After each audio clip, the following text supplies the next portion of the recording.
And welcome to the show. Once again, it's your host, Cam. Hopefully energetic as always. We got another exclusive guest. We got Saturday Morning Serials. Amanda is here tonight. Welcome.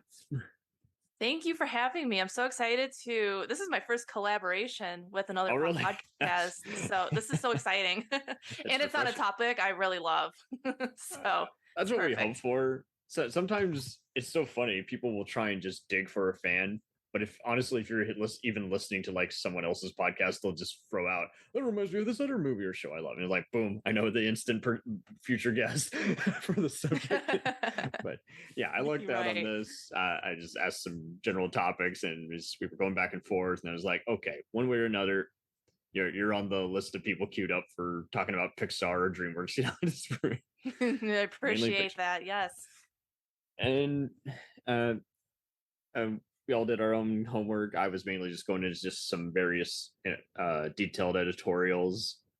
It was just fun because it was also just the only thing better than like listening to a commentary or an interview is seeing another critic take in another retrospect, and sometimes they'll talk about something that has totally overshadowed what other people are looking for or grasp.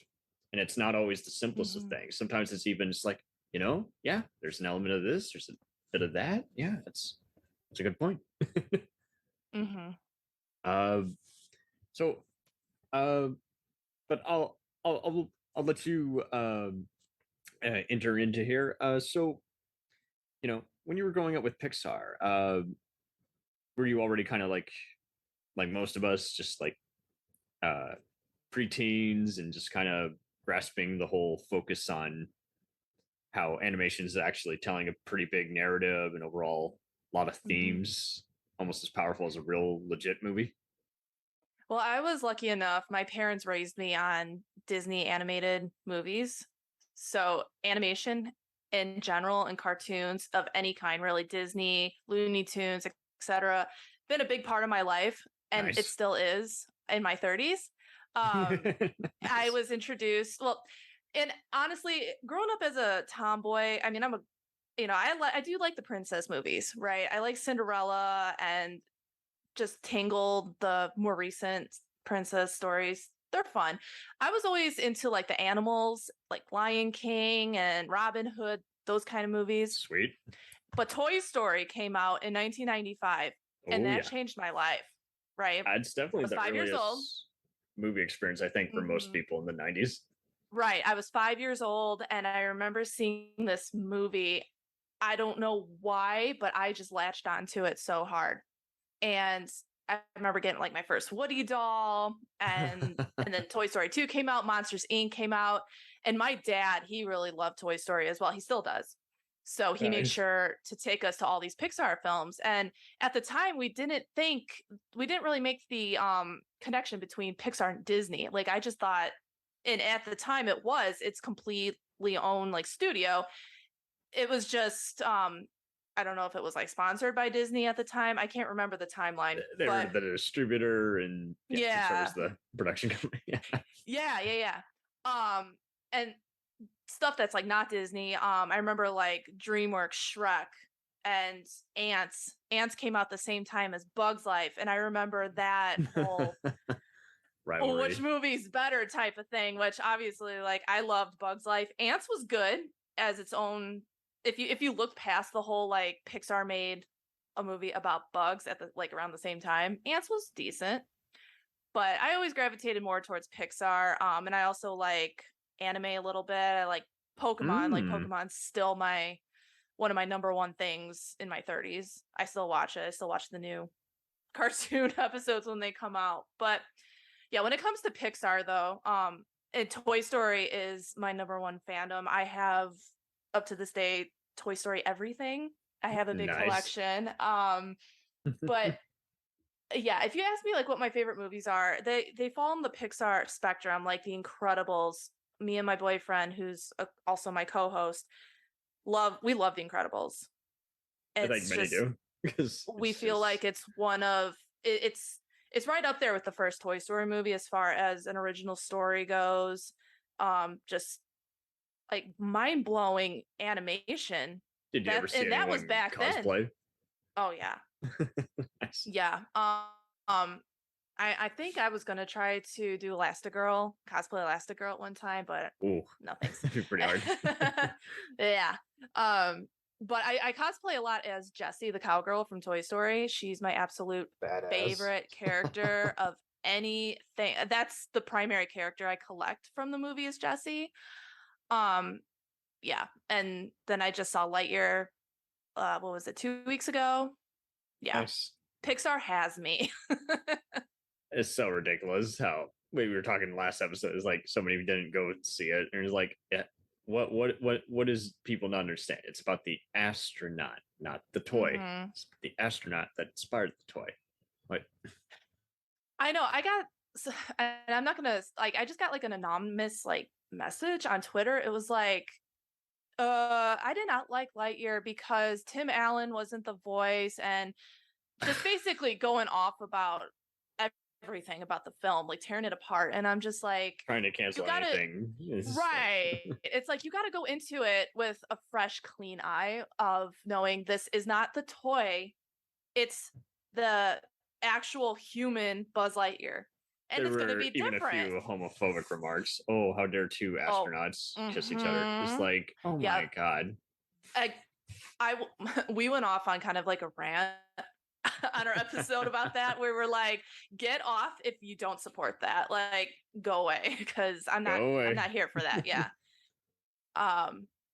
And honestly, that's one of the biggest reasons why the reviews are not the greatest for Lightyear is because of that, which is absolutely disgusting. Yeah. And it's always funny when you'll see contrarians who will do the whole, I don't have a problem with it, just stop putting it in the movie. I'm like, well, so you have a problem with it. Mm-hmm. Anyway, I have a pretty cool article from Business Insider. Chris Weller is the author of this. And when discussing the deeper meaning of Pixar on the article, the uniquely powerful reason why their movies are so good, he exclaims in the deeper meaning section that Pixar understands that the most important stories resonate with people because they appeal to some core truth about being alive, regardless of whether the stories are seen through the eyes of monsters, clownfish, robots, or cars. Later goes on to talk about that Toy Story, taught kids the virtues of cooperation over pridefulness. And I do think that's a good point because, DreamWorks kind of goes back to just, not to be a diss, but they kind of go into more just, we were talking about this last episode, is like basically the characters learn to understand each other and get along. While DreamWorks kind of goes for the love-hate mentality that you might see in, say, Lethal Weapon or Indiana Jones movie, or even a typical Looney Tunes. Like at the end of the day, Bugs Bunny will always tease Daffy Duck, and Daffy Duck will always spite him. Same thing with even some Disney characters. Just, someone is always going to walk on explosives or just continually be the butt of many jokes. But Pixar doesn't even like take an easy way out. Like they go into just so many things that families are like even afraid to talk about, like life and death situations, growing up, learning to be more mature, and just making sure that the character is different by movies in. But do you think they're just altogether just kind of people like, what do you think it is mainly about the story that resonates the most, aside from just tackling just familiar and rare subject matter in animation? So when you were talking about like DreamWorks and just kind of how the characters, they just go back and forth, I always thought there was a lot of like just fart jokes with DreamWorks movies. Yeah, Shrek. And they're funny. No, they're right. They're funny. They're quotable. Yeah, like, and you can quote the first Shrek movie and people laugh and they're like, oh yeah, haha, But a lot of these movies, like, I have never connected with a character in a DreamWorks movie the way I do in a Pixar film. Yeah. And the reason why I feel like I like Jessie so much is I see a lot of myself in her. I connected with her on a very like emotional, personal level. And a lot of people do that with these characters, whether it's like Riley from Inside Out. That one was another relatable one. And these characters have relatable emotions, relatable stories. And Jessie has like PTSD, abandonment issues, but she's also very like spunky and just tries to find the best in life, even when it's dark. And today, like this world now, you need to kind of have a head like Jessie, like just you gotta look out for yourself, but enjoy the moment. Absolutely. But yeah, like I brought up Riley, and then we also had trying to recall a lot of these movies now. The Incredibles, you have like the family aspect of it all. Yeah, they're superheroes, but you know, moms can relate to Elastigirl, dads can relate to Mr. Incredible. I love Violet. I know what it's like to be a sister with an annoying little brother and you know, have parents that you want to go out. So just that kind of thing. It just has heart, and it's just so relatable to personal life. I don't know how else to put it. That's a good point. Yeah. And altogether, it seems like, I mean, the last one I saw, I'm a little behind, but that there was the one that I think, can't remember if they premiered it on Disney or Apple, but no, I think it was Disney Plus. But I was just blown away by it. Was the one with I think Tina Fey was in it and Jamie Foxx. Oh, Soul. Yes, Soul. And yeah, Soul, beautiful. And yeah, I was just blown away because, you know, Trent Reznor, who I always loved from Nine Inch Nails, you know, has gone into movie scoring, and I was just blown away by his score for that. And I think altogether is like, I also like how, I mean, we talked a bunch last time about how you can just see the storyboards that go into it even before you see the making of behind the scenes. It's like, because they're seeing when to add whatever, you know, whether it's the score, the music cue, or the character reaction. It's more than just lining up with whoever's in the voice box, and they're making sure that the voice is the appropriate tone and not just someone ad-libbing or anything. It's I highly encourage people to go on Disney Plus or even YouTube and search for behind the scenes of all the Pixar movies. Yeah. The more recent one out there is of Buzz Lightyear. Pixar came out with a behind the scenes look of Lightyear, and just like how they took the toy character and made it into this other story. And I studied 3D animation. My boyfriend, he studied 3D modeling, 3D animation. So we're a little in tune with the business in general. And it's just a really great look if you're interested in something like that. If you want to pursue animation or ever want to get on at an animation studio. They're just fantastic to watch. And it's really fun to watch the voice actors as well, like Tom Hanks, Tim Allen, you know, like the big names that they come to these roles because Pixar is known for their movies. And that's why they can get these big name actors to come and do these voices. So it's really fun to watch. Yeah. And, this was years after, again, not everyone does physical media anymore. And, I don't know that they do any of these specials on regular Disney channels so much now as they probably do on Disney Plus. What's also interesting is, I don't know if you've watched Turning Red, that is a direct to Disney Plus film that Pixar made. I just remember how I felt like it was very low on the market scale. It wasn't really marketed heavily before it came out, and it blew me away. It was a lot better than I thought it was going to be. And of course, it's Pixar, I should have known, but again, they had a really good behind the scenes look of that film as well. And I think it's Soul, Turning Red, and maybe a little bit of Lightyear is all the creative team. They all worked from home during the pandemic. And it's just so amazing to see what you can create just working remotely away from your team.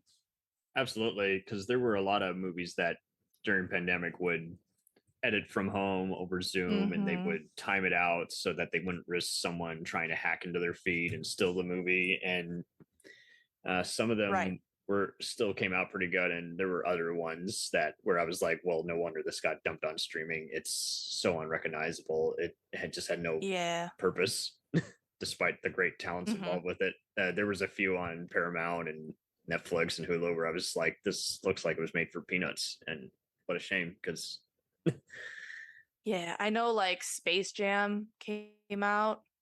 We were like so disappointed in that. Tom and Jerry, that was another one. yeah, I can't defend Jerry. I kind of had fun with Space Jam too, but I understand. Yeah. It's Right. it's. I think we're also just getting some of these movies just came out way too late. Like, and you just don't. It begs the Right. question: how much of it is nostalgia now versus just missed the mark We were completely? mm-hmm. Sorry, go ahead. We brought that up in one of my episodes this past winter when Space Jam came out.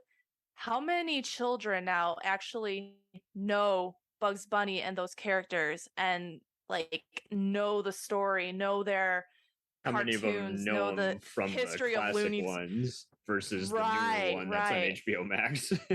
And I felt like the target audience for Space Jam was for like teenagers for the most part. Like when the first Space Jam came out for us, we were young and but we knew Looney Tunes. We I'm grew up with surprised that. I never wore out my VHS tape. I played it constantly annually. Yeah.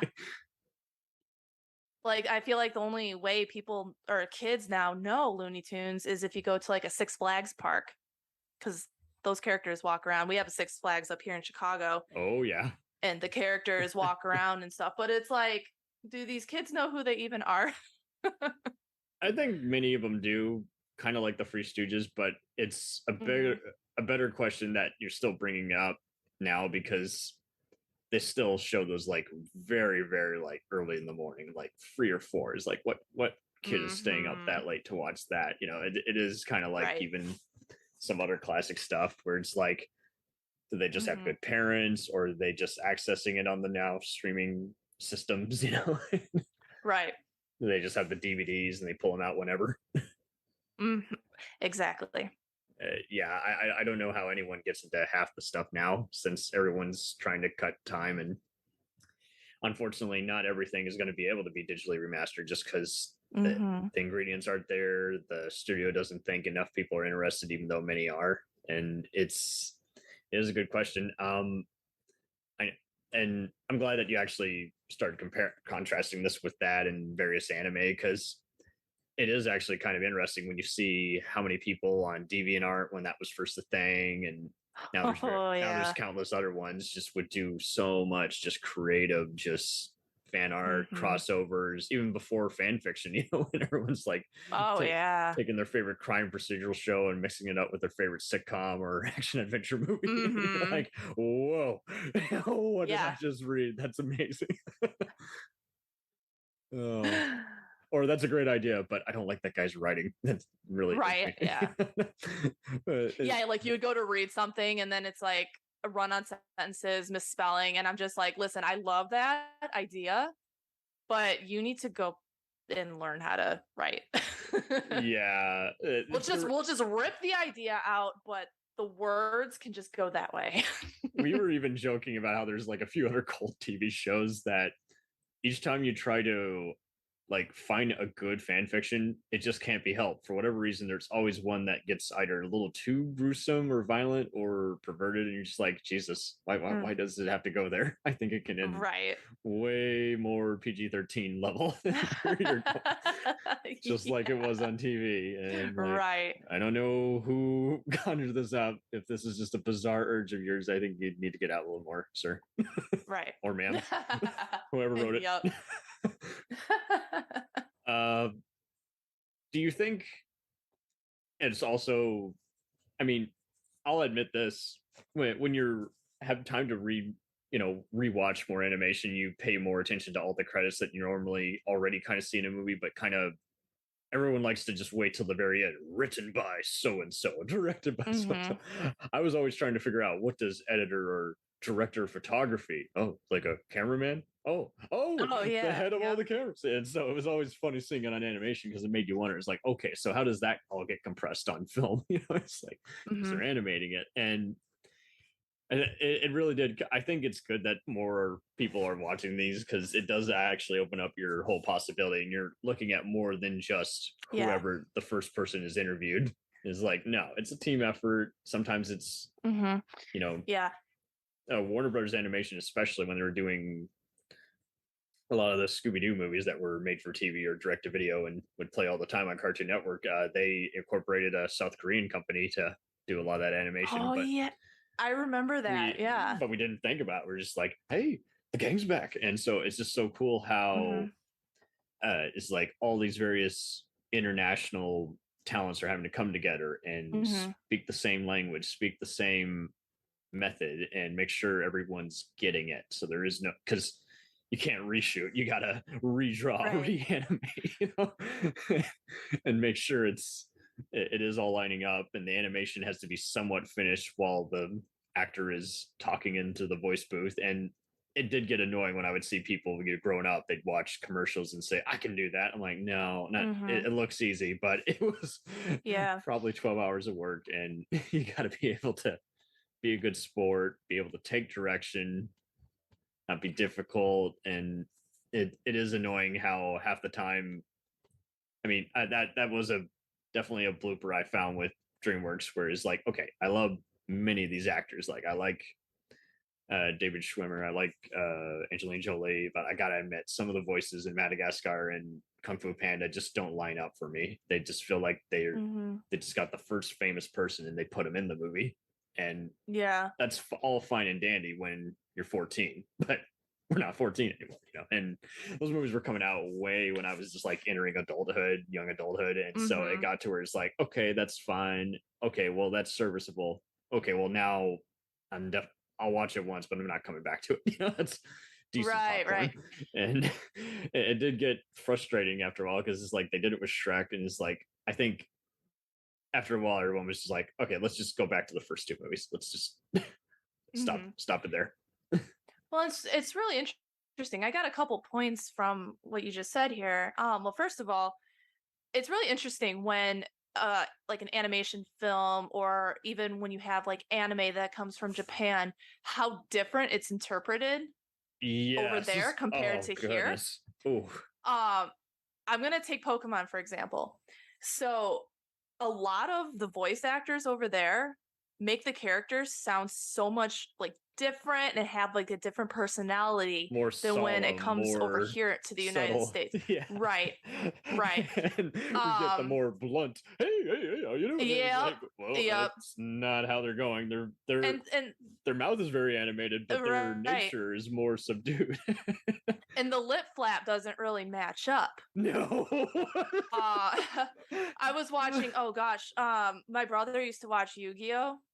And that There you was go. always one of my, but there's sometimes like in Pokemon 2 where like I'll catch it and I'm like, oh, what? Like they're yelling and they're talking, but their mouth isn't moving. It's weird. But Are they it's just thinking it? Yeah.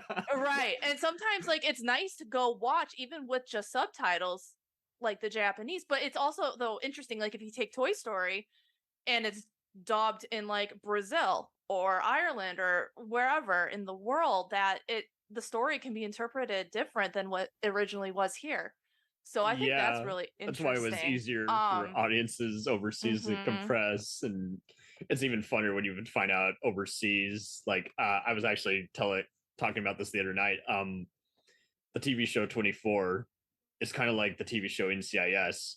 Uh, Mhm. what they did in Britain for the latter was basically edit them down into 90-minute movies a Oh, season. okay. But Uh-huh. 24 apparently is funny because he's voiced by the same Japanese actor who's the voice of Homer Simpson on the Simpsons dub in Japan. Oh, wow. So that's very meta, and it gets even more complex Yeah. because I know that the German voice actor who dubs Schwarzenegger also dubs Mhm. Stallone. So that got even Oh, more okay. awkward when they were in recent movies together. Who's Yeah. talking? How do I make my pitch of my voice? And Yes, what you're harping on is it is funny seeing what stuff gets cut because you're like, yeah, that you put that back in, all of a sudden the cartoon goes from being G-rated to PG, so or R. Exactly. Yeah. And then and like for example too, like I never knew until like I don't know a few years ago that Toy Story 2, there's a part where Buzz Lightyear is like, we will not risk it until he's safe in Andy's room, and the American flag is behind him. We'll return after these messages. Do you ever find yourself thinking about who would win in a fight between Goku and Superman? Hi, I'm James Gavsey, and on the Who Would Win show, me and my co-host Ray ignore anything important happening in the outside world and debate fictional battles between characters from comics, movies, and video games. We got a new show every week, and almost always am I the winner. Yeah, not true, Ray. In the past, we've discussed such matches as Captain America versus Darth Vader, Solid Snake versus the Iron Giant, classic matchups like RoboCop versus Terminator, and even the Muppets versus Sesame Street. That one was crazy. So if you're a fan of geek culture and love a spirited debate, check out the Who Would Win show wherever you get your podcasts, or check us out at whowouldwinshow.com.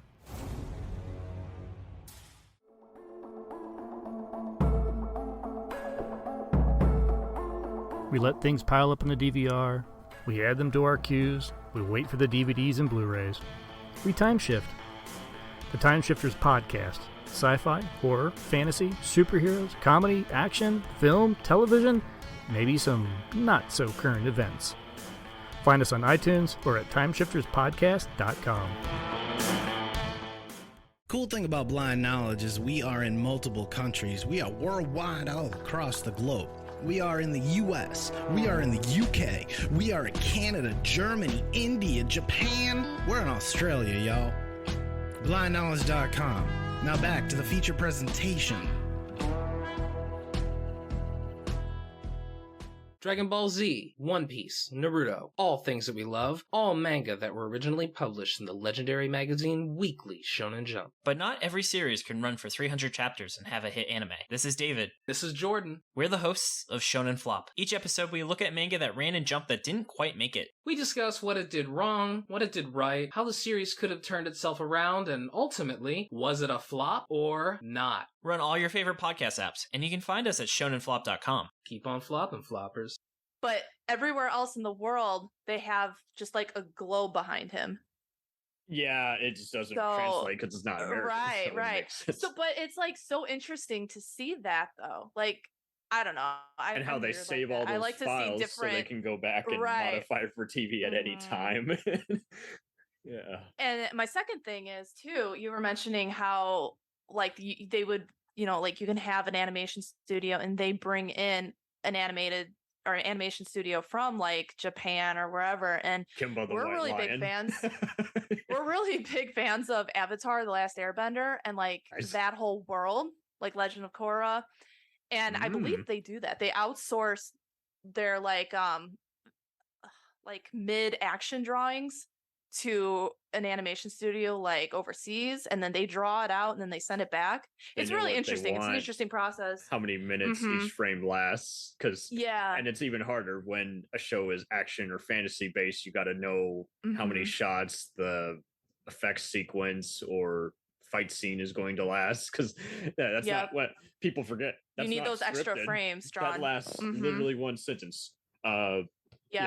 Main character punches so and so 5 different times. That's how it reads on a script. It doesn't.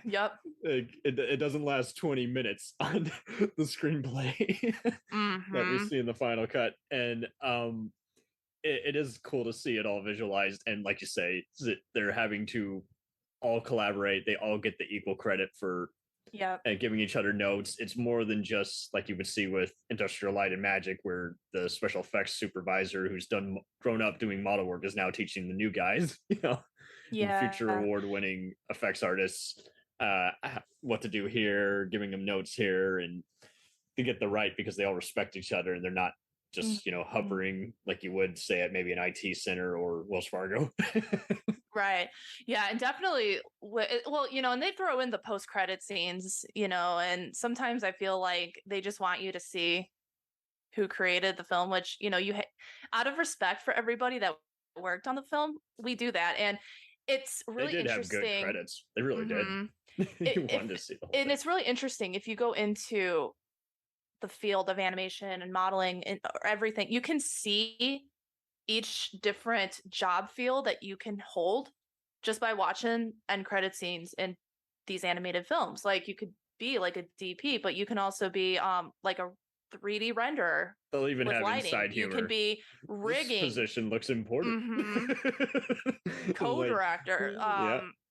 assistant animate, like just everything. You going into animation and stuff. I always just thought you're either an animator or you're a modeler, or I didn't know. It branches off into Line different producer, what's things. that? You draw is like, oh, you shoot storyboarding artist, storyboard. Yeah, storyboarding, director, just stuff like that. Meeting scheduler, yeah. I had the privilege of I had Kat Good, who directed Monsters at Work, on my podcast, and she gave me so much great advice about. She went from being a storyboard artist to being a director of this, and it's interesting because you would think that it was like completely join Pixar, a guild or whatever, yeah. But no, I thought Monsters at Work was created like just by Pixar in Emeryville, California. No, they outsourced to like Vancouver and I think a little bit of Canada. But she was telling me like Vancouver is like booming for animators and modelers. So yeah, they don't really have as many. They kind of do a lot of flash animation, and I love how you segued into here, because it is so true. It's like there's an assistant to the casting director. There's like you say, there's the rigger, there's the gaffer, there's we think, why do we need that? There's no actual film of live action being shot. It's like it was still, you got to light the animation and let it. Sometimes it's just like with clay or whatever, you got to let it model, and sometimes they do start it out where it's like we got to pre-visualize this. So yeah, can we have a clay model? You have your character designer, your character. The person comes up with the character. This is before motion capture, which we were doing with Avatar and video games like Call of Duty, and I like how you brought up the anime, because my sister growing up, like she had a lot of Sailor Moon DVDs, and then she found out years later it's like, oh, those were bootleg DVDs sold on Amazon by an unofficial company, and so much of our animation, half the time, was not officially released. There just was no way to obtain it unless you set a little known thing called a VCR, and or if you had fancy uncles or folks, then you went over and recorded off their TiVo. No harm, but yeah, it's like now this is all second nature, and people are forgetting about this. But now is like with the Disney Plus, you're having still a few exclusives, like. People were noticing it with some of the other stuff when they uploaded the whole Marvel and Star Wars library, that there were still special features that weren't on any of the discs, and you're like, wow, well, is that just left over like promo material from a Comic-Con convention or whatever? Because I definitely don't recall seeing that on the disc. And so I guarantee you, especially if they're going streaming only, there's definitely going to be a bunch of like exclusive like freebies that you're not going to get anywhere else. And did this also make you kind of fall in love with short films? Because like I had no idea what a short film was, other than again like Saturday morning cartoons and Three Stooges. I didn't. I was like, there's this one which won an Oscar because again they only had 5 minutes and they had to be able to make an impact and create some kind of lasting emotion. It got even more confusing when Blue Sky was doing it too with their Ice Age movies.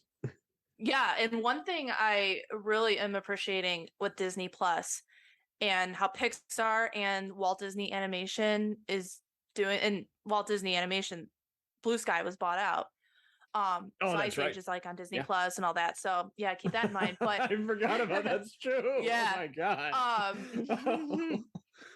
But they made just the other day, and I was gonna throw this on my Twitter as like a small review. I really loved it. It was Baymax, and they're just like 15, no more than 15-minute shorts. There's like 6 of them, and they're just so good. It tells like a story from beginning, middle, and end in those short to ask my buddy few minutes. Nate if he's seen that. I know he's. And then there's also Doug Days that Pixar created, and those are like 10 minutes each too, based off Doug from the movie Up. Yeah. Excellent. What's the one with the walking man, and he uses paper to send a message or something to that. Oh, Paper Man. That's the one. And Yep. I'm trying to remember which feature that played before. Oh goodness. If that was Toy Story 3, was that? It wasn't a Toy Story movie. Okay, maybe it wasn't Incredibles, but it was something like post 2012 or something like that. It was 2012, and yeah. Paper Man, Pixar. I can't. It just popped into my head. That was kind of like a game changer for animation because it was 2D animated. 2D and 3D, yeah. And 3D all mashed together. Yeah, it was beautiful. It actually was. It was before Wreck-It Ralph. Okay, so yep. Disney, my bad, but yep, another great animated film. And the thing with Wreck-It Ralph, but also like Pixar films like Coco and Soul, the rendering just keeps getting better and better on these films. And one thing that these streaming services can let these animation studios do is just amp up the creativity just that much more, and hence these shorter animation pieces that like Dug Days, Baymax, and because you can just see the technology and how much it evolved through the years. Mm-hmm. And I'm excited, and I know Toy Story 4 kind of sealed the deal with the toys, but I'm really hoping like we get like a spin-off of, I don't know. Like, I mean, if Buzz Lightyear can have his own cartoon show for like a season, they can I'm hoping for a Woody's Roundup, like kind of like a live action Toy Story like sequel. I thought for sure like Buzz was going to meet up with like a Western thing at the end, but that was just a whole thing. But I can see that. They've really improved with the human character models. Yeah. If you look at Andy and Sid from Toy Story 1 compared to now in Toy Story 4, the humans, like, and then Lightyear, they all looked amazing. So wild, and I'm still geeking out over the Zurg character model, the character design of Zurg. Oh my God. It was just incredible. Right? Oh man. Yeah. Did you see any of the other kind of animations that Disney outsourced, but basically also like they just distributed, but they didn't actually animate, and they kind of got, you can see these all on Disney Plus now also, but they didn't, that unfortunately they just kind of were also considered kind of trying to, this is before they apologized to Pixar and merged with them, but I actually enjoyed movies like The Wild, but that was at the time considered just a Madagascar clone. Yeah. I don't know if you ever saw that one. I've seen a few. Now, there's sometimes where the water gets muddied in my brain. It's like, I don't know what was Disney and what was like an off-brand. Because like, if you go to like a flea market, you'll find like a DVD like Ice Queen. Right. But then you'll also find like Sword in the Stone. You'll find like Disney Sword in the Stone. And I'm just like, that, okay. Like they're right next to each other. And I'm like, okay, what are we doing? Because Disney owns everything now, so you never know. It's interesting though, if you really dive into some of this Pixar history and how, I don't want to say the word malice, but like, how crazy the merge was and how they wanted to just completely like redo Toy Story 2. I actually found an old script of what Toy Story 2 was gonna be. It's kind of wild. Or was it Toy Story 3? I can't remember. It was one of them, but yeah, it was a process to get them merged together. But now I'm glad like everything's going hand in hand now. I know John Lasseter, I know he's, yeah, he got been and gone now, but got canceled, he and now merged working for Apple TV. I'm like, not sure how I feel about that. Even if he's just a consultant, you're still paying him every phone call you give him. Right. And Pete Docter, though, who's now head of Pixar, he's such a great guy. I actually had the privilege of meeting him. He was at Disney World at one time. I'm just kidding. That's great. Yeah, no, he's super nice, and I'm super happy for him. Yeah, I'm super happy for him. And but I feel like John Lasseter really did connect Pixar and Walt Disney Animation together because he was a part of both teams. So that helped a lot, and it really shows in all the movies. And I'm really glad that there's them, because even though people like to crap on Cars now, I still respected them when they decided, hey, let's hold it back. We got the animation down to a T. We can do this in our sleep. But just like Toy Story 2, they're like, it's not ready. We know it. We feel it. We live and breathe this. It needs more retooling on the story. We got to redo the dialogue. We got to do a little something else that the character quirks. It's just like any TV showrunner, when they leave and they find out, ooh, the guy I placed in charge, they're not doing too great a job. I just saw the headline in the Hollywood Reporter. I'm not so enthused about the response. So what can we do to make my point fresh? Right. And my point about this is too, though, it's like there's some Disney movies out there, the older ones, that you're just like, nah, about. But me personally, I've never had that. I mean, maybe Good Dinosaur. I know that one had like some stories with it. But as far as like all the Pixar films go, I never really had a major complaint about any of them. And it's because, too, knowing that Pixar will not release a movie until they're like over 100% sure that it's going to, even 1,000%, right, just affect the audience, emotionally, and just, have a great story behind them, and now it's like, I see that in Disney films as well. I up till recently, I mean, I feel like most of the Disney films I've seen have been okay.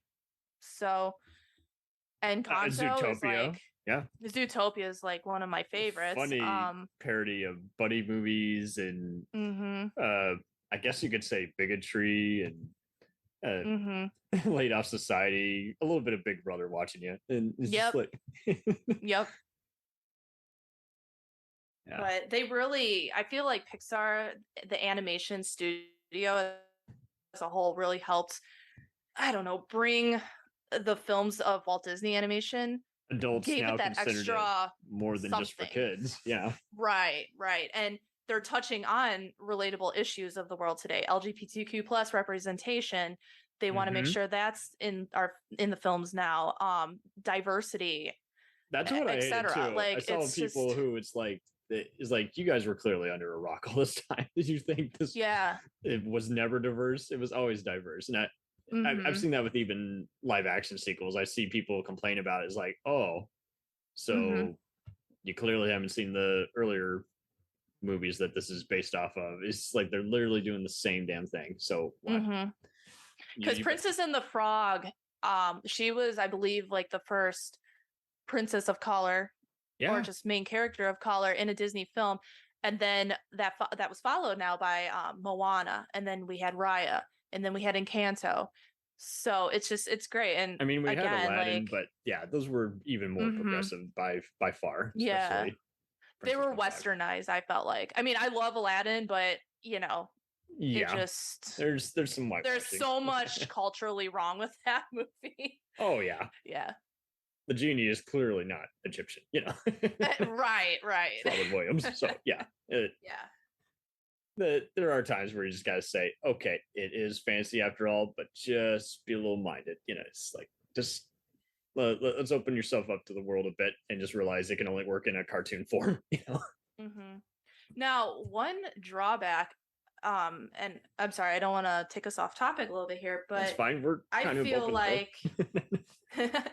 I feel like though, I kind of do miss the 2D animation films, like, and I'm not liking all the remakes. And now I loved the Aladdin remake, but that was kind of pushing it for me. But the Lion King remake didn't need it. Yeah. I'm just like, why are we doing this? Like, why touch something that was perfect back in the day?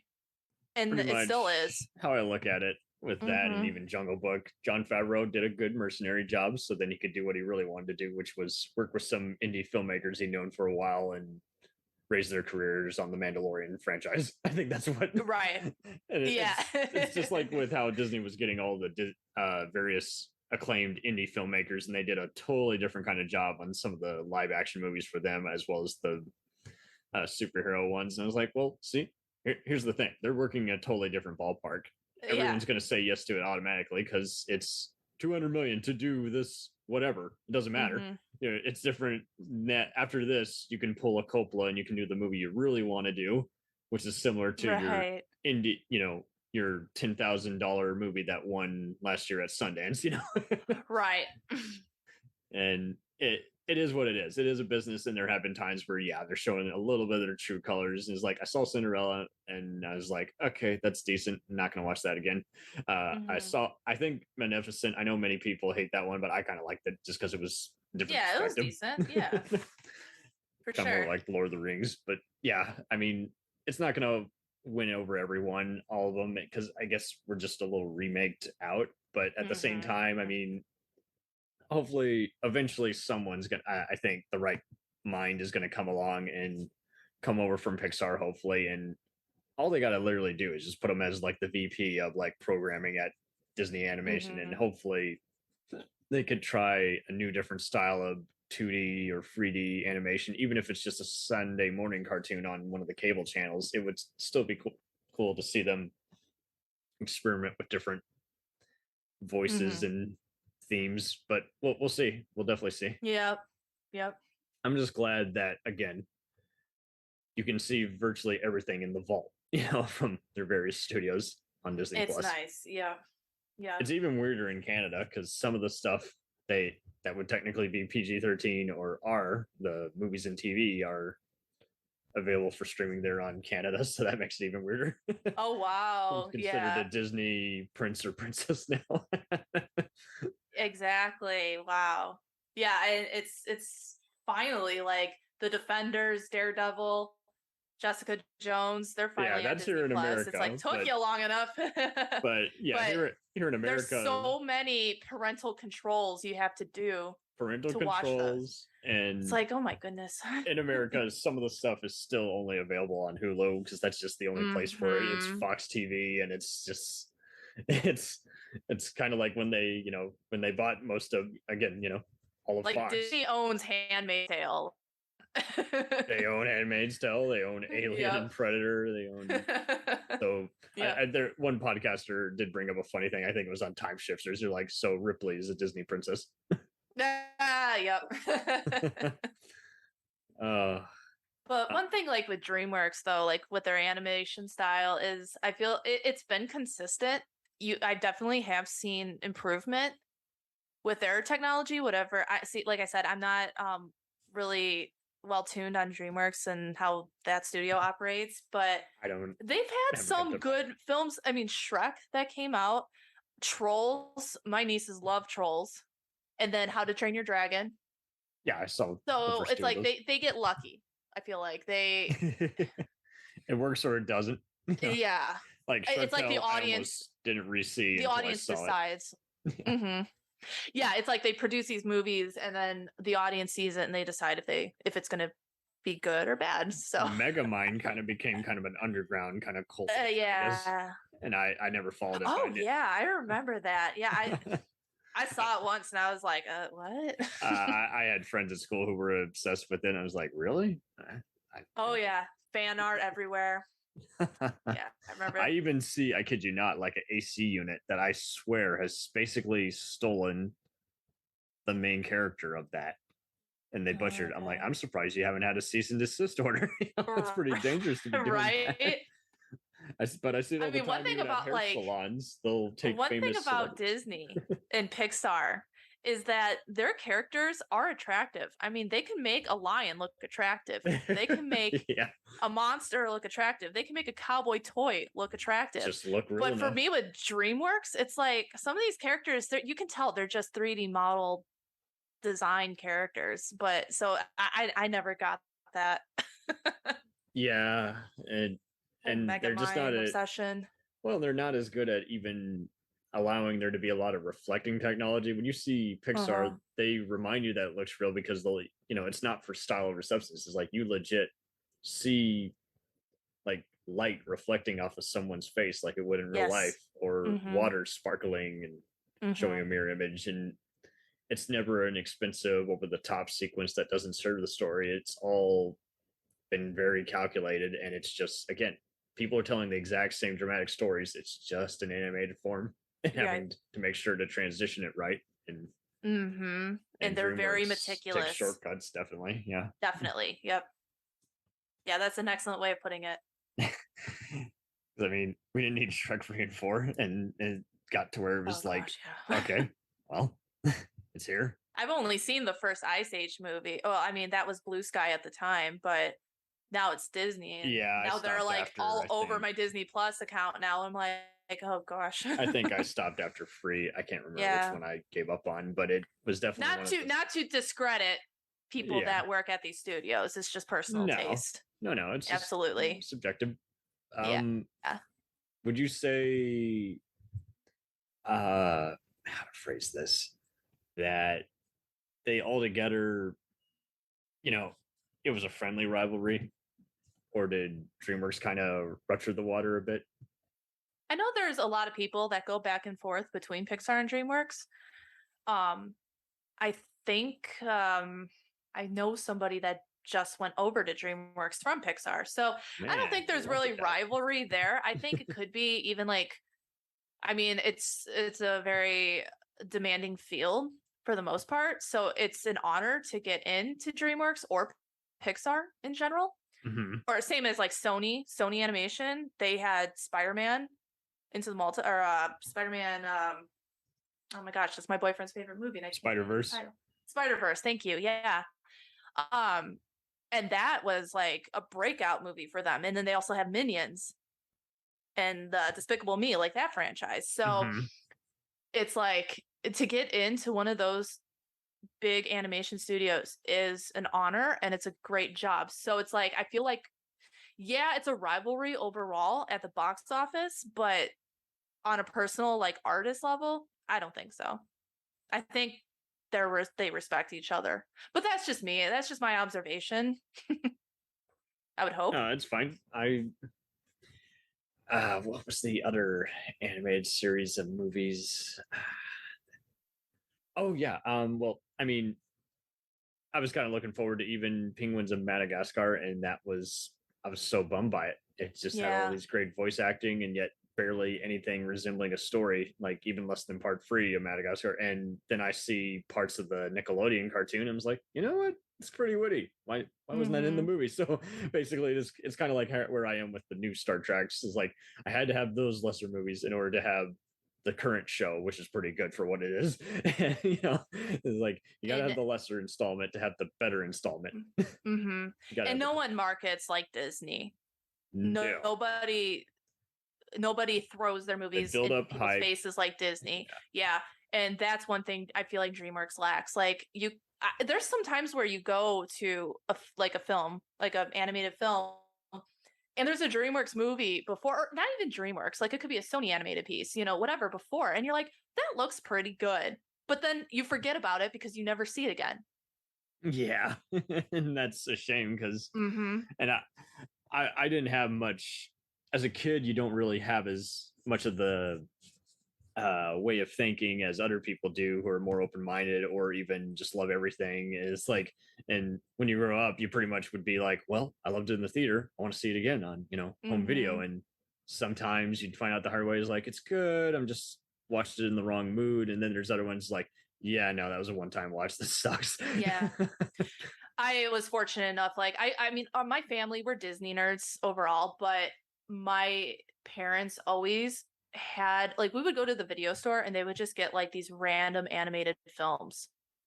There's just some, I couldn't even tell you the names, but it's like one was like a reindeer. It was called like Annabelle's Wish or something during Christmas. I was obsessed with that movie so many times on Cartoon Network. Yeah. And then there was like Balto. That was another. I loved Balto.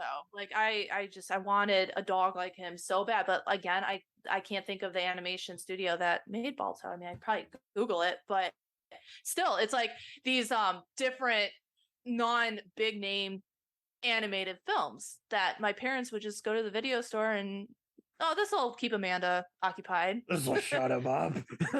Right. But they have an impact on you when you grow up and you remember them and you're like, No, I kind of want to revisit that, like now talking about Balto. I'm like, I kind of want to watch Balto now. My sister and I do this every once in a while where I'm like, do you remember seeing this on Nickelodeon or Disney? And our hints are, by the way, it wasn't made by any of those studios. Anastasia, that's another one. Yeah, there's another that. Yeah, Don Bluth's resume is he did it outside of Disney by working at Fox and Warner Brothers, and guess what? All his Fox ones are definitely owned by Disney now. You can definitely stream Titan AE on Disney Plus. Yeah. Oh man. So this has been a cool digest. Yeah. So if you were to introduce in let's say you're a film appreciation professor, which I hope you do. I hope you get to be an assistant or something and actually do a thorough breakdown, unlike some of my toolish professors who wanted us to just be bored during class but not actually go in depth. And it's like, we're in college, what do you think we're paying for a 3-hour class about? How would what movies would you like to have everyone watch over the course of 2 days and then come back with an assignment on digesting a scene or its importance in film history? Probably Toy Story, 1995. Very First cool. movie, hands down. Because that also, if you want to go back and watch, was it Tin Toy? The original Pixar short that inspired Toy Story. If you watch those two together, yes, that would be a good assignment. That would be incredible, because it would be all about, hey, they didn't have the world planted to them handed to them on a platter. Yes. They worked. Yep, they worked their way up hard. and then for, kicks, you can watch Toy Story 4 and right. Is it a needed sequel? Look at the compare. Is it good?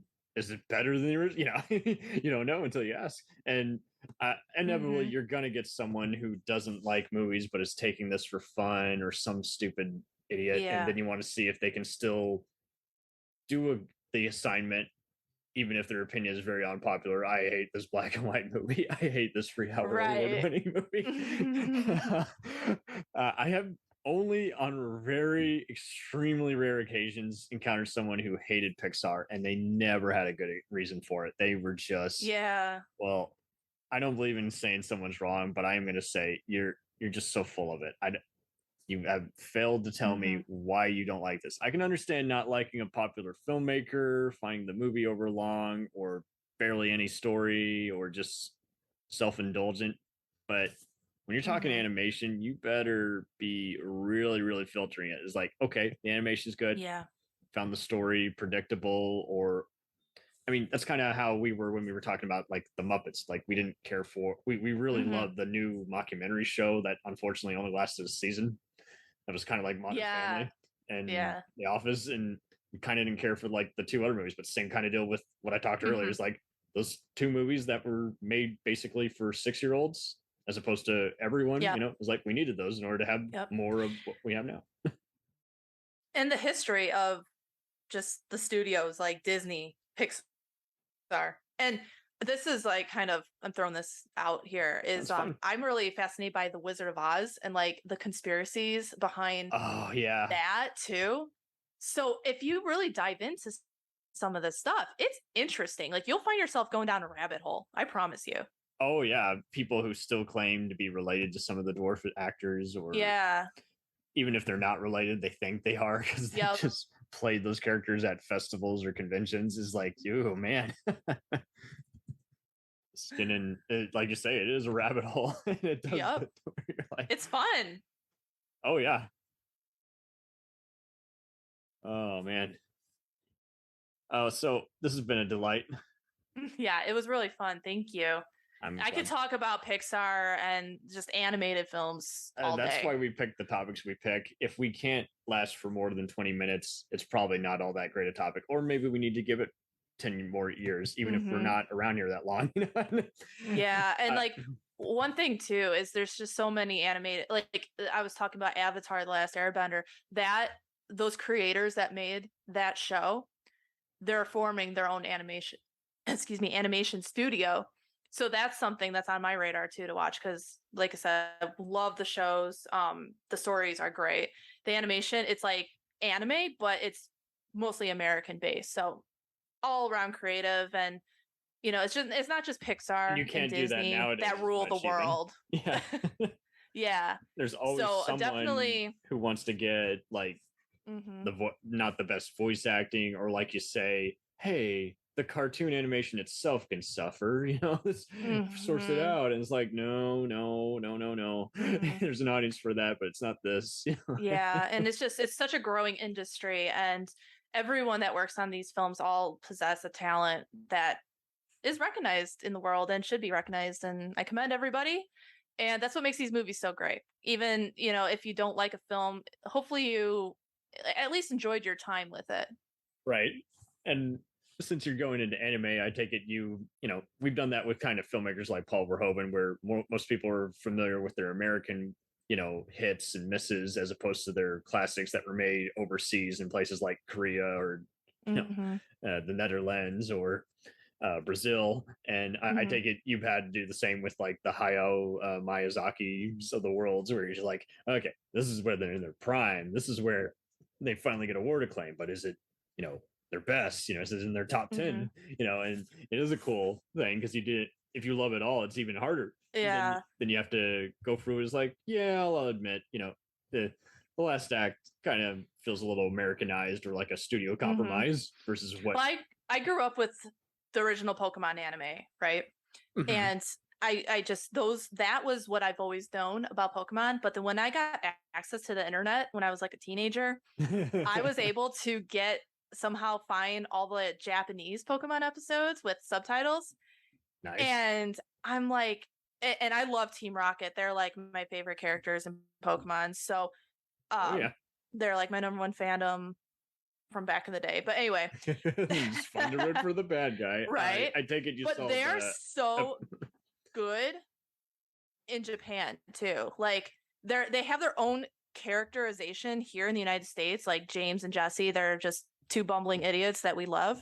But in Japan, they're more of like a villain. Yeah, more of like a villain type. So it's just interesting how the stories read out.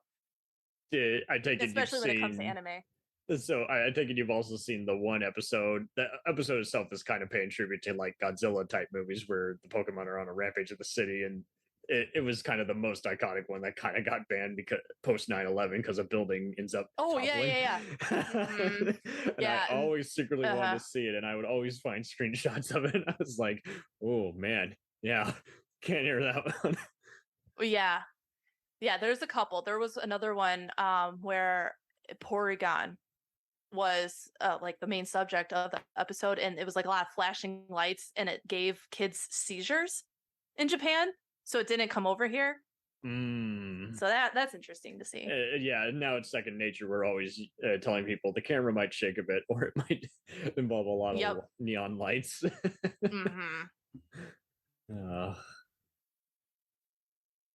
Well, this has been a joy. I'm glad you were able to make this chat. Thanks for having me. Appreciate it. Where can people find you on the net? Obviously, you got Saturday Morning Serial on Twitter. Are you also on the other platforms? Yep.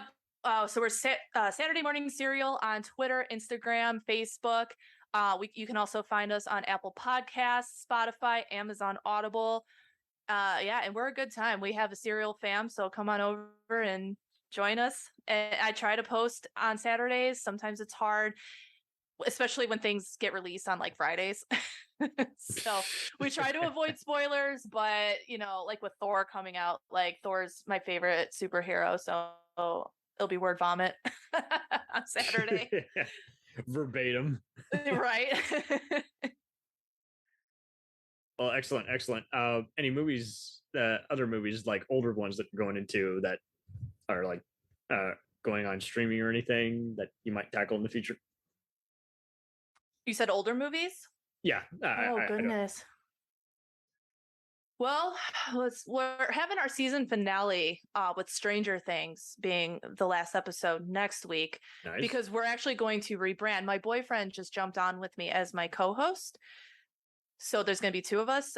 So we got a schedule, but we do like to discuss a lot of, we mostly dive into fandom. That's like first and foremost. We want to create a safe space for people to just express how much they love like their fandom and movies and television shows. How the fans interacted in history with. So we dive into everything. We did like a Legend of Korra episode, which that was on Nickelodeon back in like 2016, and then we also did like famous rabbits this past Easter. Nice. We talked about like Bugs Bunny and Thumper, so just stuff like that. I haven't pet rabbit, so she approves. Oh, I got 2. Even better. Rabbit owners, yeah. You got 2 rabbits. It's a farm. Burn. Yep. They're my children. Aww.